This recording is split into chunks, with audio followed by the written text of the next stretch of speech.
പക്ഷേ ചെങ്ങരയിൽ ഇപ്പോൾ നേരത്തെ റൈഹാനത്ത് സൂചിപ്പിച്ചതുപോലെ കുട്ടികളുടെ കലാപരിപാടി കാണാനാണെങ്കിലും ആ കൂട്ടത്തിൽ ഇങ്ങനെ ഒരു പരിപാടി വെച്ചപ്പോൾ അത് നമ്മുടെ പ്രിയപ്പെട്ട ഒരു അധ്യാപകനുള്ള ഏറ്റവും മനോഹരമായ ഒരു യാത്രയപ്പ് സമ്മേളനമായി മാറി എന്നത് ഏറ്റവും ശ്രദ്ധേയമാണ്.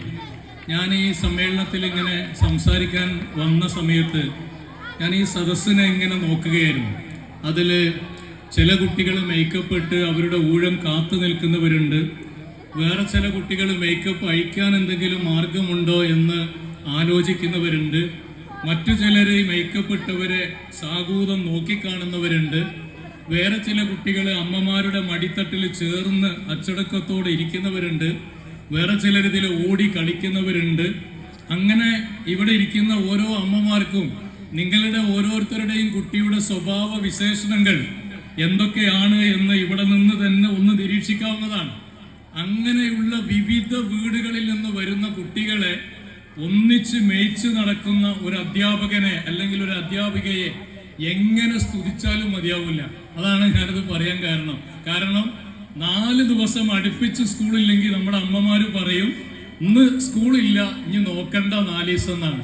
എന്ന് വെച്ചാൽ 4 ദിവസത്തിന് നമ്മളെ കുട്ടികളുടെ കളിയും ചിരിയും തമാശയൊന്നും നമുക്ക് തന്നെ സഹിക്കാൻ പറ്റാത്ത വിധത്തിലാണ് നമ്മളുടെ കുട്ടികളുടെ വികൃതികൾ.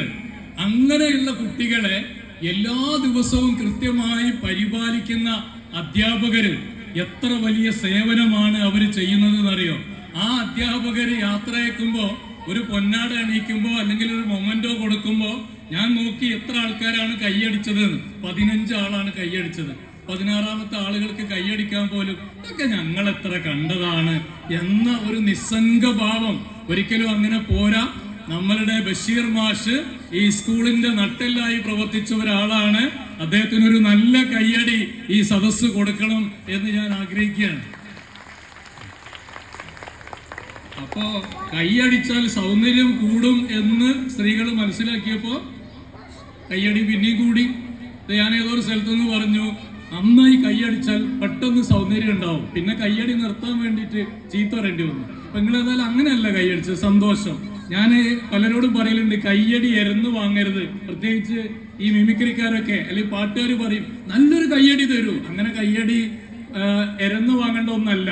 പക്ഷെ ഇവിടെ എനിക്ക് തോന്നി നമ്മുടെ അധ്യാപകന് അത് കൊടുക്കേണ്ടതുണ്ട് എന്നുള്ളതുകൊണ്ടാണ് ഞാൻ നിങ്ങളോട് അങ്ങനെ ഒരു കയ്യടി നിർബന്ധിച്ച് വാങ്ങിച്ചു കൊടുത്തത്. ഏതായാലും നമ്മുടെ ഈ ചെങ്ങര സ്കൂള് ഇവിടെ വന്നിങ്ങനെ നോക്കുമ്പോൾ സ്കൂളിന്റെ ഈ ചുറ്റുവട്ടത്ത് വലിയ മാറ്റങ്ങളൊക്കെ ഉണ്ടായിട്ടുണ്ട്. ധാരാളം പുതിയ കെട്ടിടങ്ങൾ ഉണ്ടായിട്ടുണ്ട്. മാത്സ് ലാബ് ഉണ്ടായിട്ടുണ്ട്. ഇനി നമ്മുടെ ഈ ക്ലാസ് മുറികൾ ഹൈടെക് ആയി മാറുകയാണ്. അങ്ങനെ 50 കൊല്ലക്കാലത്തിനിടക്ക് ഈ സ്കൂളിൽ വലിയ പുരോഗതി നമുക്ക് കാണാൻ വേണ്ടി സാധിക്കും. പക്ഷേ എത്ര പുരോഗതി ഉണ്ടായാലും ആ സ്കൂളിന്റെ ഏറ്റവും വലിയ പുരോഗതി എന്ന് പറയുന്നത് അവിടെ നിന്ന് പുറത്തിറങ്ങുന്ന കുട്ടികളുടെ നിലവാരമാണ്. കുട്ടികളുടെ നിലവാരം നന്നാകണമെങ്കിൽ അധ്യാപകര് മാത്രം വിചാരിച്ചാൽ പോരാ. അതിൽ ഏറ്റവും കൂടുതൽ ശ്രദ്ധിക്കേണ്ട ഒരു വിഭാഗം രക്ഷിതാക്കളാണ്. അതിൽ 1ാം സ്ഥാനത്ത് അവരുടെ അമ്മമാരാണ്. പക്ഷേ നമ്മുടെ സ്കൂളുകളിൽ കണ്ടുവരുന്ന ഒരു കാഴ്ച, PTA കമ്മിറ്റി മീറ്റിംഗ് വിളിച്ചാൽ കുട്ടികൾ പരാതി പറഞ്ഞെങ്കിൽ മാത്രം ആ കമ്മിറ്റി മീറ്റിങ്ങിന് വരിക. മീറ്റിങ്ങിന് വരുന്ന സ്ഥിരമായി വരുന്ന കുറച്ച് അധ്യാപകര്, സ്ഥിരമായി വരുന്ന കുറച്ച് രക്ഷിതാക്കള്, ബാക്കിയുള്ളതൊക്കെ നമ്മൾ പോയാലും പോയില്ലെങ്കിലും ഇതൊക്കെ നടന്നു പോയിക്കൊള്ളും എന്ന് വിചാരിക്കുന്ന ഒരു വിഭാഗമാണ്. അതുകൊണ്ട് ഞാൻ എൻ്റെ ഇവിടെ കൂടിയ രക്ഷിതാക്കളോട് വളരെ വിനയത്തോടെ പറയുന്നത്, നിങ്ങളുടെ കുട്ടി എന്തെങ്കിലുമൊക്കെ ആകണം എന്ന് ആഗ്രഹിച്ചാൽ എന്താ ചെയ്യലേ ആൾക്കാര്? കൊല്ലന്റെ കുട്ടി 10ാം ക്ലാസ്സിലാണ്, ഒന്ന് ശ്രദ്ധിക്കണം. എന്റെ കുട്ടി +2 പരീക്ഷ എഴുതാനായി, ഒന്ന് ശ്രദ്ധിക്കണം. കൊരലിന് വളട്ട് കൊടുത്തിട്ട് പ്രത്യേകിച്ച് കാര്യമൊന്നും ഉണ്ടാവില്ല. എവിടുന്നാ ശ്രദ്ധിക്കേണ്ടത്? LP സ്കൂളിൽ നിന്ന് ശ്രദ്ധിക്കണം, UP സ്കൂളിൽ നിന്ന് ശ്രദ്ധിക്കണം. LP സ്കൂളിൽ നിന്നും UP സ്കൂളിൽ നിന്നും നല്ല വളവും വെളിച്ചവും വെള്ളവും കൊടുത്തെങ്കിലേ ആ ചെടി ഒരു മുറ്റുള്ള ചെടിയായി, കായ്ക്കുന്ന ചെടിയായി, പുഷ്പിക്കുന്ന ചെടിയായി 10ാം തരത്തിലും +2വിനും ആ കുട്ടിയെ മാറ്റാൻ വേണ്ടി സാധിക്കുള്ളൂ. അതുകൊണ്ട് ഒരു കുട്ടിയെ നിങ്ങൾ ഏറ്റവും നല്ല കുട്ടിയായി വളർത്തണമെന്ന് ആഗ്രഹിക്കുന്നുണ്ടെങ്കിൽ ആ കുട്ടിയെ വളർത്തേണ്ടത് അതിന്റെ പ്രൈമറി വിദ്യാഭ്യാസത്തിന്റെ ഘട്ടത്തിലാണ്, അപ്പർ പ്രൈമറി വിദ്യാഭ്യാസത്തിന്റെ ഘട്ടത്തിലാണ്. അങ്ങനെ നമ്മളെ കുട്ടികളുടെ സ്വഭാവ രൂപീകരണത്തിന്റെ ഒരു ഘട്ടത്തിൽ അവരെ വളർത്തുന്നതിൽ നിർണായകമായ പങ്ക് വഹിച്ചു എന്നതാണ് ഈ അധ്യാപകരെ ഏറ്റവും സവിശേഷരാക്കി മാറ്റുന്നത്. അധ്യാപനം എന്ന് പറയുന്ന ജോലി ഏറ്റവും മഹത്തായ ജോലിയാണ്. ഇപ്പൊ ഈ സദസ്സിലേക്ക് നോക്കൂ, നിങ്ങൾ വിവിധ തലങ്ങളിൽ ജോലി ചെയ്യുന്ന ആൾക്കാരുണ്ട്. പക്ഷെ ഞങ്ങളൊക്കെ ആ ജോലി അവസാനിപ്പിച്ച് വീട്ടിലേക്ക് പോയാൽ അത് ഞങ്ങളുടെ ആ കാലഘട്ടത്തിലുള്ള കുറച്ച് ആളുകൾ ഓർക്കും എന്നല്ലാതെ ധാരാളമായി ആളുകൾ ഓർക്കാൻ സാധ്യതയില്ല. എന്നാൽ ഒരു അധ്യാപകൻ ഒരു ഫുട്ബോൾ മത്സരം കാണാൻ പോയാൽ എല്ലാ ഗാലറിയും തിങ്ങി നിറഞ്ഞു നിൽക്കുന്നതാണെങ്കിൽ ഒരു അധ്യാപകൻ ഇങ്ങനെ നടന്നു പോകുകയാണെങ്കിൽ ആ ഗാലറിയിൽ നിന്ന് ഒരാൾ വിളിക്കും, മാഷേ ഇങ്ങോട്ട് വരൂ. ആ മാഷേ എന്നുള്ള വിളി അച്ഛാന്ന് വിളിക്കുന്ന ഉള്ളിൽ നിന്ന് വരുന്ന സന്തോഷത്തിന്റെ സ്നേഹത്തിന്റെ വിളി പോലത്തെ ഒരു വിളിയാണ് മാഷേ എന്ന് പറയുന്ന ഒരു വിളി. ടീച്ചറെ എന്ന് വിളിക്കുമ്പോൾ ആ കുട്ടിയുടെ ഉള്ളിൽ നിന്ന് വരുന്ന ഒരു സന്തോഷമുണ്ട്. അത് അമ്മ എന്ന് വിളിക്കുമ്പോൾ ഒരു കുട്ടിക്ക് ഉണ്ടാകുന്ന സ്നേഹത്തിന്റെ ഒരു അടുപ്പത്തിന്റെ ഭാഷയാണ്. അങ്ങനെ അടുപ്പത്തിന്റെ ഭാഷയിൽ വിളിക്കുന്നത് കൊണ്ടാണ് മാതാ പിതാ ഗുരു ഈ മൂന്നാളുകൾക്കും നമ്മൾ ഒരേ സ്ഥാനം കൊടുക്കുന്നത്. നമ്മുടെ ജീവിതത്തിൽ ഏറ്റവും വലിയ സ്ഥാനം കൊടുക്കേണ്ട മൂന്നാളുകളാണ്. അങ്ങനത്തെ ഒരാളാണ് പ്രിയപ്പെട്ട ബഷീർ മാഷ്. അദ്ദേഹത്തിന്റെ സേവനം ഇവിടെ അവസാനിപ്പിച്ച് അദ്ദേഹം പോകുന്നത്. അദ്ദേഹത്തെ കണ്ടാൽ അദ്ദേഹത്തിന് റിട്ടയർമെന്റിനുള്ള പ്രായമായി എന്നൊന്നും തോന്നൂല. കാരണം എന്താണ്, റിട്ടയർമെന്റ് 56-ാമത്തെ വയസ്സിലായതുകൊണ്ട് അദ്ദേഹം റിട്ടയർമെന്റ് ആകുന്നു ഔദ്യോഗിക ജീവിതത്തിൽ എന്നേ ഉള്ളൂ. ഏതായാലും ഈ ചെങ്ങര ഗ്രാമത്തിൽ 4 കൊല്ലക്കാലം നമ്മുടെ കുഞ്ഞുങ്ങൾക്ക് അറിവിന്റെ മധുരാക്ഷരങ്ങൾ പറഞ്ഞു കൊടുത്ത ഒരു മഹാമനുഷ്യ എന്ന നിലക്ക് അദ്ദേഹത്തിന്റെ സേവനങ്ങളെ എക്കാലത്തും ഈ ഗ്രാമവും ഈ സ്കൂളും ഇവിടുത്തെ PTA കമ്മിറ്റിയും ഓർത്തിരിക്കും എന്ന കാര്യത്തിൽ യാതൊരു സംശയവുമില്ല. അദ്ദേഹത്തിന് ശിഷ്ടകാലം ആയുരാരോഗ്യങ്ങൾ ഉണ്ടാകട്ടെ എന്ന് നിങ്ങളെല്ലാവരെയും പോലെ ഞാനും പ്രാർത്ഥിക്കുകയാണ്. മറ്റൊരു കാര്യം എന്റെ രക്ഷിതാക്കളോട് എനിക്ക് പറയാനുള്ളത്, നമ്മളുടെ ഈ കുട്ടികൾ സ്കൂളിലേക്ക് വരുന്ന വഴിയിൽ അവരെ തിന്മയുടെ വാതിലിലേക്ക് പിടിച്ചു കൊണ്ടുപോകാൻ ധാരാളം ഇരുട്ടിന്റെ ശക്തികൾ തെക്കം പാർത്ത് നിൽക്കുന്നുണ്ട്. ഏതാനും ദിവസം മുമ്പ് 2 കരളലിയിക്കുന്ന വാർത്തകൾ നമ്മൾ കേട്ടു. അതിലൊന്ന് ഈ ബഷീർ മാഷിന്റെ വീട് നിൽക്കുന്ന അഗസ്ത്യമൊഴിയിൽ നിന്ന് വിളിച്ചാൽ കേൾക്കുന്ന ദൂരത്ത് താമരശ്ശേരിയിലാണ്. അതെന്താണ് വാർത്ത? താമരശ്ശേരിയിലെ ഒരു മകൻ അവരുടെ അമ്മയെ 37 വെട്ട് കൊടുവാള് കൊണ്ട് വെട്ടിക്കൊലപ്പെടുത്തിയതല്ല വാർത്ത. അതിനേക്കാൾ വേദനിക്കുന്ന വാർത്ത, ആ അമ്മ മരിച്ചാൽ അതോടുകൂടി തീരും. പക്ഷേ ആ മകനെ പോലീസുകാര് കൈവിലങ്ങണിയിച്ച് കോടതിയിലേക്ക് കൊണ്ടുപോകുമ്പോ ആ മകൻ പോലീസുകാരോട് പറഞ്ഞു, ജന്മം കൊടുത്തതിനുള്ള ശിക്ഷ അമ്മയ്ക്ക് ഞാൻ നടപ്പിലാക്കി എന്നാണ്. എന്റെ പ്രിയപ്പെട്ടവരെ, എത്ര വേദനിക്കുന്ന വാക്കുകളാണ് ആ മകൻ പറഞ്ഞത്. എന്താണ് കാരണം? ആ ചെറുപ്പക്കാരൻ 10ാം ക്ലാസ് കഴിഞ്ഞു, +2 കഴിഞ്ഞു. ആ ചെറുപ്പക്കാരനെ തൊട്ടടുത്ത ബാംഗ്ലൂരിലേക്ക് ഉന്നത പഠനത്തിന് പറഞ്ഞയച്ചതാണ്. അവിടെ വെച്ച് മദ്യത്തിന്റെയും മയക്കുമരുന്നിന്റെയും അടിമയായി അമ്മയാരാണ്, കൂടപ്പിറപ്പാരാണ് എന്ന് തിരിച്ചറിയാൻ പറ്റാത്ത വിധത്തിലേക്ക് ആ ചെറുപ്പക്കാരന്റെ മസ്തിഷ്കത്തെ പ്രക്ഷാളനം ചെയ്ത് സുബോധമില്ലാത്ത ഒരു കുട്ടിയാക്കി അതിനെ മാറ്റി. ആ ചെറുപ്പക്കാരൻ ഒരു സുപ്രഭാതത്തിൽ അങ്ങനെ ആയതാണ് എന്ന് എനിക്ക് വിശ്വാസമില്ല. അതുകൊണ്ട് ഈ വാർത്ത കഴിഞ്ഞ് കേരളം മുഴുവൻ നടുങ്ങി നിൽക്കുമ്പോഴാണ് ഉള്ളി അരിയുന്ന കത്തി കൊണ്ട് കൊടുങ്ങല്ലൂരിൽ മറ്റൊരു മകൻ അമ്മയെ കോഴി അറുക്കുന്ന ലാഘവത്തോടെ അറുത്തു വീഴ്ത്തിയത്. എന്റെ പ്രിയപ്പെട്ടവരെ, ഒറ്റപ്പെട്ട സംഭവമല്ല, ചുറ്റുപാടുകളിൽ സംഭവിച്ചുകൊണ്ടിരിക്കുന്നു. അതിന്റെ കാരണം നമ്മുടെ ഈ ഇരുളിന്റെ മറവിൽ നമ്മളെ മക്കളെ പിടികൂടാൻ വേണ്ടി കാത്തു നിൽക്കുന്ന തിന്മയുടെ, മദ്യത്തിന്റെ, മയക്കുമരുന്നിന്റെ വ്യാപാരികൾ മൊത്തമായും ചില്ലറയായും തക്കം പാർത്തിരിക്കുന്നുണ്ട്. നിങ്ങൾ വിചാരിക്കും ഈ LP സ്കൂളിൽ പഠിക്കുന്ന, UP സ്കൂളിൽ പഠിക്കുന്ന ഇവരോട് എന്തിനാണ് ഇതൊക്കെ പറയുന്നത് എന്ന്. പ്രിയപ്പെട്ട മാതാപിതാക്കളെ, ഇത് LP സ്കൂളിലും UP സ്കൂളിലും ഒക്കെ സർവ്വസാധാരണയായിരിക്കുന്നു എന്ന് ഞാൻ പറഞ്ഞാൽ നിങ്ങൾക്ക് നിഷേധിക്കാൻ സാധിക്കില്ല. നമ്മുടെ മക്കൾ അത്രമേൽ അവരെ അപകടപ്പെടുത്തുന്ന ഈ മഹാവിപത്തിനെതിരെ ഇത്രയും അച്ഛനമ്മമാരെ ഒരുമിച്ച് കിട്ടിയത് കൊണ്ട് ഞാൻ എല്ലാവിധ ബഹുമാനങ്ങളും നിലനിർത്തി പറയുന്നു.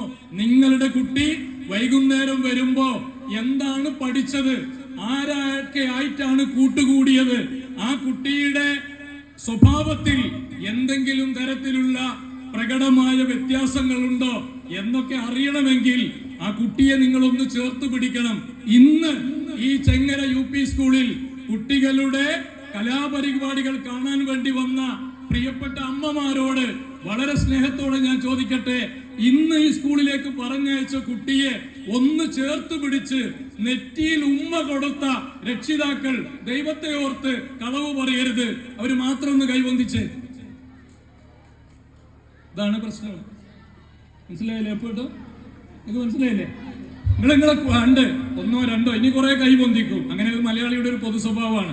ഒരാൾക്ക് മൂത്രമൊഴിക്കാൻ മുട്ടിയാൽ എനിക്ക് മൂത്രമൊഴിക്കാണ്ട്, ഒരാൾക്ക് ചായ കുടിക്കാൻ മുട്ടിയാൽ എനിക്കും ചായ കുടിക്കാണ്ട്, ഇനി കുറെ കൈ പൊന്തും. വേണ്ട, ആദ്യം നിങ്ങൾ പൊന്തിച്ചില്ല, ഒന്നോ രണ്ടോ മൂന്നോ പേര് മാത്രം. ഇനി നിങ്ങൾ ആഗ്രഹിക്കുന്നത് എന്താണ്?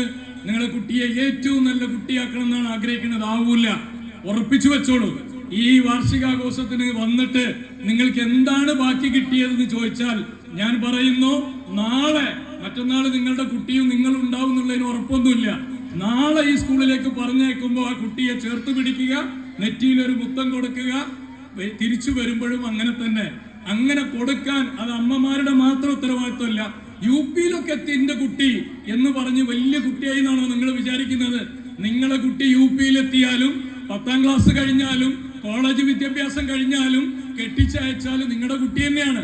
അതുകൊണ്ട് എപ്പോഴും അച്ഛനും അമ്മയും മക്കളെ, ഏതെല്ലാം അച്ഛനും അമ്മയും മക്കളെ നെഞ്ചിലേക്ക് ചേർത്ത് പിടിക്കുന്നുണ്ടോ ആ കുടുംബത്തില് സ്നേഹമുണ്ടാകും, സന്തോഷമുണ്ടാകും, അനുസരണയുണ്ടാകും, നല്ല മക്കളാകും. ഒരു സംശയങ്ങൾ കരുതണ്ട.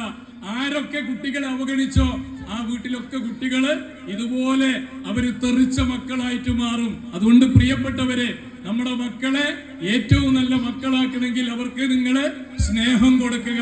അത് മാത്രമാണ് അതിനുള്ള പരിഹാരം. ഇപ്പൊ ഈ സ്കൂളിൽ തന്നെ നിങ്ങൾക്കറിയാം, നമ്മള് പല രീതിയിലുള്ള മക്കളെ കാണുന്നുണ്ട്.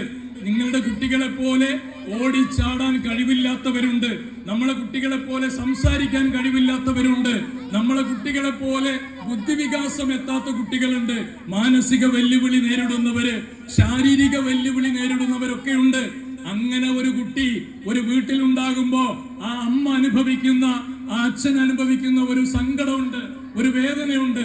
എന്നാൽ എല്ലാ സൗകര്യങ്ങളും നൽകിയ നമ്മളെ കുട്ടികളെ അവരുദ്ദേശിക്കുന്ന ഒരു തലത്തിലേക്ക് വളർത്താൻ സാധിച്ചില്ലെങ്കിൽ അതിന്റെ പൂർണ്ണ ഉത്തരവാദിത്വം ഈ രക്ഷിതാക്കൾക്കാണ് എന്ന് ഞാൻ പറയാണ്. ഒപ്പം തന്നെ പ്രിയപ്പെട്ട അധ്യാപകരോടും, ഒരു കുട്ടി 4 കൊല്ലം അല്ലെങ്കിൽ 7 കൊല്ലം സ്കൂളിൽ പഠിച്ചിട്ട് ആ കുട്ടിക്ക് എഴുതാനും വായിക്കാനും അറിയില്ലെങ്കിൽ ആ കുട്ടി സ്കൂളിലേക്ക് വരുന്നത് ഒന്നും അറിയാതെയാണ്. ആ കുട്ടി സ്കൂളിൽ നിന്ന് പോകുമ്പോഴും ഒന്നും അറിയില്ലെങ്കിൽ അത് കുട്ടിയുടെ മാത്രം കുറ്റമല്ല. അതില് അധ്യാപകർക്കും എവിടെയോ ചില കുറ്റവും ചില കുറവുകളൊക്കെ ഉണ്ട്. 100% റിസൾട്ട് വരുമ്പോ അല്ലെങ്കിൽ LSSന്റെ റിസൾട്ട് വരുമ്പോ മാഷ് ഫേസ്ബുക്കിൽ ഇടുക, ഞാൻ പഠിപ്പിച്ച കുട്ടിക്ക് LSS കിട്ടി, ഞാൻ പഠിപ്പിച്ച കുട്ടിക്ക് റാങ്ക് കിട്ടി, ഞാൻ പഠിപ്പിച്ച കുട്ടിക്ക് പോലീസ് മെഡൽ കിട്ടി, ഞാൻ പഠിപ്പിച്ച കുട്ടിക്ക് IAS കിട്ടി.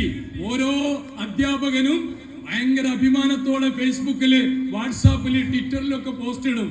എന്നാൽ ഞാൻ നേരത്തെ പറഞ്ഞ താമരശ്ശേരിയിലെ മകനുണ്ടല്ലോ, ആ മകനെ കയ്യാമം വെച്ച് വിലങ്ങ് വെച്ച് കോടതിയിലേക്ക് പോലീസ് കൊണ്ടുവരുമ്പോ ഒരു അധ്യാപകനും ഫേസ്ബുക്കിൽ പോസ്റ്റ് ഇടലില്ല, ഈ കുട്ടീനെ ഞാൻ പഠിപ്പിച്ചതാണ്. ആ കുട്ടീനെയും ഒരു മാഷ് അല്ലെങ്കിൽ ഒരു അധ്യാപകൻ പഠിപ്പിച്ചതാണ്.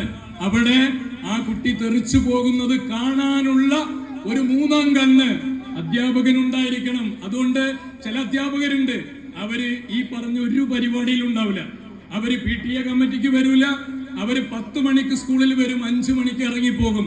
അവരെ മനസ്സിൽ അവരെ ബസ്, അവരെ കുടുംബം, അവരെ കുട്ടികള്. വേറെ ചില അധ്യാപകരുണ്ട് 9 മണിക്ക് സ്കൂളിലെത്തും. ആ സ്കൂളിലെ വല്ല ജനവാതിലും തുറന്ന് കാക്കയോ പട്ടിയോ അകത്ത് കയറിയാൽ വല്ല വൃത്തികേട് ഉണ്ടാക്കിയിട്ടുണ്ടെങ്കിൽ അതൊക്കെ കഴുകി, കുട്ടികളുടെ യൂണിഫോമിൽ വല്ല വൃത്തികേടുമായിട്ടുണ്ടെങ്കിൽ അത് കഴുകി കൊടുത്ത് എല്ലാറ്റിനും കൂടെ നിന്ന് അവസാനത്തെ കുട്ടിയും ആ സ്കൂളിൽ നിന്ന് പടിയിറങ്ങി പോയിട്ട് പോകുന്ന കുറച്ച് അധ്യാപകര്, ആ നിഷ്കളങ്കരായ അധ്യാപകരുണ്ടല്ലോ, എല്ലാറ്റിനും തയ്യാറായ ആ അധ്യാപകരുടെ കൂടി കഠിനാധ്വാനത്തിന്റെ ആകെത്തുകയാണ് ഈ നിരത്തി വെച്ചിരിക്കുന്ന മൊമെന്റോ. അത് ഏതെങ്കിലും ഒരു ക്ലാസ് ടീച്ചറുടേതോ അത് ഏതെങ്കിലും ഒരു അധ്യാപകന്റേതോ അല്ല, അതൊരു കൂട്ടായ്മയുടെ ഭാഗമാണ്. ഇനിയും ഞാൻ പറയുന്നു, ചെങ്ങര ധാരാളം വിദ്യാഭ്യാസ പ്രവർത്തകരെ വാർത്തെടുത്ത നിരവധി ആളുകൾ സർക്കാർ സർവീസിൽ ജോലി ചെയ്തുകൊണ്ടിരിക്കുന്ന ഒരു നല്ല സുന്ദരമായ എല്ലാ മതക്കാരും ഒരേപോലെ ഏകോദര സഹോദരന്മാരെ പോലെ ഒരമ്മ പെറ്റ മക്കളെ പോലെ ഒരുമിച്ച് നിൽക്കുന്ന മനോഹരമായ മതസൗഹാർദ്ദത്തിന്റെ അമ്പലവും പള്ളിയും ഒക്കെ ചേർന്ന് നിൽക്കുന്ന ഈ മനോഹരമായ കേരളത്തിലെ സൗഹൃദത്തിന്റെ അന്തരീക്ഷം പൂത്തുലഞ്ഞു നിൽക്കുന്ന ഒരു നല്ല ഗ്രാമമാണ് ഈ ചെങ്ങര. ആ ചെങ്ങരയിലെ ഏറ്റവും മനോഹരമായ പുഷ്പങ്ങളാണ് ഈ വിടർന്നു നിൽക്കുന്ന കുഞ്ഞുങ്ങള്. അവരെ ഏറ്റവും നല്ല ഫലപുഷ്ടിയുള്ളവരാക്കി മാറ്റാൻ നമ്മളെല്ലാവരും ചേർന്ന് നിന്നാൽ തീർച്ചയായും നമുക്ക് സാധിക്കും. പ്രിയപ്പെട്ടവരെ, ഇതുപോലെയുള്ള വാർഷികാഘോഷങ്ങൾ, ഇതുപോലെയുള്ള ഒത്തുചേരലുകൾ, നല്ല അധ്യാപകർ പടിയിറങ്ങുന്ന സമയങ്ങൾ, അതെല്ലാം തെരഞ്ഞെടുത്ത് നല്ലത് ചിന്തിക്കുകയും നല്ലത് പറഞ്ഞു കൊടുക്കുകയും ആ മക്കൾക്ക് നാളെയെ കുറിച്ച് നല്ല പ്രതീക്ഷകൾ നൽകുകയും ഒക്കെ ചെയ്താൽ അവരേറ്റവും നല്ല കുട്ടികളായി മാറും. ഞാൻ അവസാനിപ്പിക്കുകയാണ്. ഓരോ അമ്മമാരോടും ഞാൻ പറയുന്നു, ഒരു കുട്ടിയെ മറ്റൊരു കുട്ടിയുമായി താരതമ്യം ചെയ്യരുത്. ആ കുട്ടി കണ്ടില്ലേ 100-ൽ 100 മാർക്ക് വാങ്ങി, മറ്റേ കുട്ടി കണ്ടില്ലേ 50-ൽ 50 മാർക്ക് വാങ്ങി, വേറൊരു കുട്ടിയെ കണ്ടില്ലേ എന്തൊരു നല്ല പാട്ടാണ്, മറ്റൊരു കുട്ടി എന്തൊരു നല്ല ഒപ്പനയാണ്. ഓരോ കുട്ടിക്കും ഓരോ കഴിവാണ്, ഓരോ അമ്മമാർക്കും ഓരോ കഴിവല്ലേ. ആ കുട്ടി നന്നായി പാടും, എന്റെ അണക്ക് പാടിക്കൂടെ എന്ന് ചോദിക്കുന്ന അമ്മ പാടാറുണ്ടോ? അച്ഛൻ പാടാറുണ്ടോ? ആ കുട്ടി 100 മാർക്ക് വാങ്ങി, എന്റെ ക്ലാസ്സിലല്ലേ പഠിക്കുന്നത്, എന്തേ വാങ്ങാഞ്ഞത്? എന്റെ ഈ അച്ഛൻ വാങ്ങാഞ്ഞത്? എന്റെ ഈ അമ്മ വാങ്ങാഞ്ഞത്? നമുക്ക് സാധിച്ചില്ല, നമ്മുടെ കുട്ടിക്കും സാധിച്ചില്ല. അതുകൊണ്ട് കുട്ടികളുടെ കഴിവുകൾ വ്യത്യാസമാണ്. ആ കഴിവുകള് ഈ അധ്യാപകർ പറഞ്ഞു തരും. ഇതാ നിങ്ങളുടെ കുട്ടിക്ക് ഇന്ന ഇന്ന കഴിവുണ്ട്, അത് അംഗീകരിക്കുക. ചിലര് പറഞ്ഞു തരും, ഇതാ നിങ്ങളുടെ കുട്ടി വികൃതിയാണ്, അവനെ ശ്രദ്ധിക്കണം. അപ്പൊ എന്താ പറയാ? ടീച്ചറെ, എന്റെ കുട്ടിക്ക് ഒരു കുഴപ്പമില്ല, ടീച്ചർ മറ്റുള്ളവരുടെ മുമ്പിൽ വെച്ച് എന്റെ കുട്ടിയെ അങ്ങനെ പറഞ്ഞു എന്ന് പറഞ്ഞാൽ പിന്നെ ടീച്ചർ ഒന്നും പറയൂല. അതുകൊണ്ട് ടീച്ചർക്ക് ഒരു കുട്ടിയോടും ദേഷ്യം ഉണ്ടാവില്ല, ഒരു കുട്ടിയോടും പ്രത്യേകിച്ച് അടുപ്പുണ്ടാവില്ല. എല്ലാ അമ്മമാർക്ക് തന്റെ മക്കൾ എല്ലാവരും ഒരുപോലെ എന്നതുപോലെ ഈ സ്കൂളിൽ പഠിക്കുന്ന എല്ലാ മക്കളും നമ്മുടെ അധ്യാപകർക്ക് ഒരേപോലെയാണ്. ആ അധ്യാപകരുടെ വാക്കുകൾ മുഖവിലക്കെടുക്കുക, മക്കളെ ചേർത്ത് പിടിക്കുക, അവർക്ക് സ്നേഹം കൊടുക്കുക, അവരുടെ സംശയങ്ങൾ ദൂരീകരിക്കുക. അവർക്ക് പോകാനുള്ളത് 2030 ആകുമ്പോഴേക്കിന് നമ്മൾ ചിന്തിക്കാൻ പോലും കഴിയാതെ വളരുന്ന ഈ ലോകത്തെ പുതിയ പുതിയ ടെക്നോളജിയിലേക്കാണ് അവരെടുത്തെറിയപ്പെടുന്നത്. അവരുടെ ബുദ്ധി വികാസത്തിന് ആവശ്യമായ എല്ലാ സൗകര്യങ്ങളും നൽകുക. ഏറ്റവും മനോഹരമായി 50 കൊല്ലക്കാലം ഈ മക്കൾക്ക് മാത്രമല്ല, അവരുടെ രക്ഷിതാക്കൾക്ക് മാത്രമല്ല, അവരുടെ രക്ഷിതാവിന്റെ രക്ഷിതാവിന്, അഥവാ ഇന്ന് ഈ സ്കൂളിൽ പഠിക്കുന്ന കുട്ടിയുടെ വല്യച്ഛന് അറിവ് പകർന്നു കൊടുത്ത ഒരു മുത്തശ്ശി കലാലയമായി 50 കൊല്ലം ഈ സ്ഥാപനം ഇവിടെ നിലനിൽക്കുന്നു. ഇനിയും ഈ നാടിന് വെളിച്ചം വിതറി ദീർഘകാലം നിലനിൽക്കാൻ ഈ സ്ഥാപനത്തിനും ഈ അധ്യാപകർക്കും സാധ്യമാകട്ടെ എന്ന് ആഗ്രഹിക്കുകയും പ്രാർത്ഥിക്കുകയും ചെയ്തുകൊണ്ട് പ്രിയപ്പെട്ട ബഷീർ മാഷക്ക് സൃഷ്ടകാലം ഏറ്റവും മനോഹരമായ ജീവിതം ജഗദീശ്വരൻ പ്രദാനം ചെയ്യട്ടെ എന്ന് പ്രത്യേകമായി പ്രാർത്ഥിച്ചുകൊണ്ട് ഞാൻ എന്റെ എളിയ വാക്കുകൾ ഉപസംഹരിക്കുന്നു. ജയ് ഹിന്ദ്.